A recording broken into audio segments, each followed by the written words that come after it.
jadikan aja sebagai patokan kalau kita bicara. Yang lebih penting adalah saya mengantisipasi pertanyaan-pertanyaan wartawan yang mesti berat. Jadi itu intinya tuh. Saya mulai dengan satu kesan pribadi saya.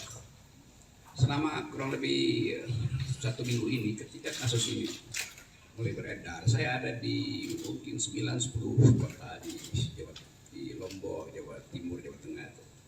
Diundang oleh para mahasiswa tuh. Dengan maksud saya memberi kuliah seperti biasa, kuliah umum. Tetapi dari seluruh undangan seminggu ini, seluruhnya dipersekusi. Saya nggak boleh masuk kampus, saya nggak boleh ketemu akademisi itu. Jadi ada dugaan saya bahwa soal ini soal biasa aja kan. Mau dibuat bicara hukum, oke. Tetapi jangan halangi saya untuk bicara dengan para mahasiswa itu. Nah, yang menggemparkan kemarin adalah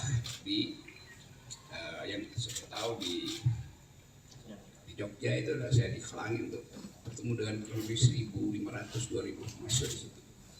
Justru itu dihalangi oleh PDIP. Dan saya merasa buat apa menghalangi saya? Toh kalian partai, kalian punya kekuatan untuk mengubah undang-undang itu.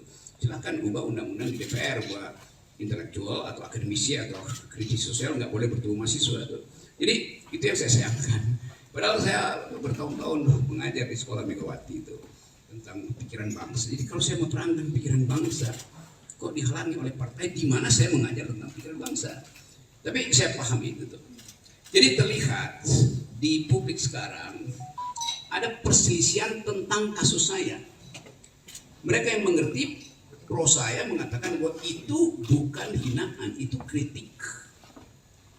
Nggak usah saya lanjutkan argumennya. Jadi saya berterima kasih pada mereka yang menganggap bahwa saya justru membuka pembicaraan untuk menghidupkan diskursus tentang apa sebetulnya yang disebut kritik publik terhadap pejabat publik.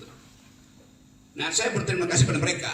Mereka mendukung saya banyak wawancara di media massa tuh, dan bahkan sebagian memuji-muji saya bahwa saya memulai satu tradisi untuk memperlihatkan bahwa diskursus publik itu tidak boleh dihalangi oleh dendam pribadi. Memang itu dasarnya kan.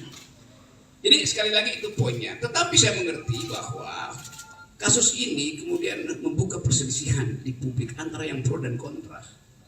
Nah itu yang membuat kehebohan. Kehebohan itu bisa ditafsirkan sebagai keonaran secara hukum itu. Itu pentingnya kita pahami bahwa sesuatu yang disodorkan untuk dijadikan target keonaran itu bisa disponsor oleh siapapun. Kan itu maksudnya kan. Nah saya minta maaf terhadap keadaan hari ini yang menyebabkan perselisihan itu berlanjut tanpa arah itu. Tentu saya merasa kok ini kenapa nggak bisa diselesaikan secara hukum. Jadi sekali lagi saya menyesalkan bahwa persoalan hukum yang dari awal saya katakan ini adalah kritik saya terhadap Presiden Jokowi yang saya ucapkan dengan sangat tajam dan biasanya saya lakukan itu di mana-mana. Saya tidak mengkritik atau menghina Jokowi sebagai individu, tidak. Karena ada urusan saya dengan Pak Jokowi. Karena itu saya kira Pak Jokowi juga mengerti itu yang menyebabkan Pak Jokowi tidak mau melaporkan saya. Kan Pak Jokowi mengerti bahwa yang saya ucapkan itu adalah kritik terhadap kedudukan publik dia, jabatan publik dia. Terima kasih sudah nonton. Jangan lupa like, subscribe, dan share ya.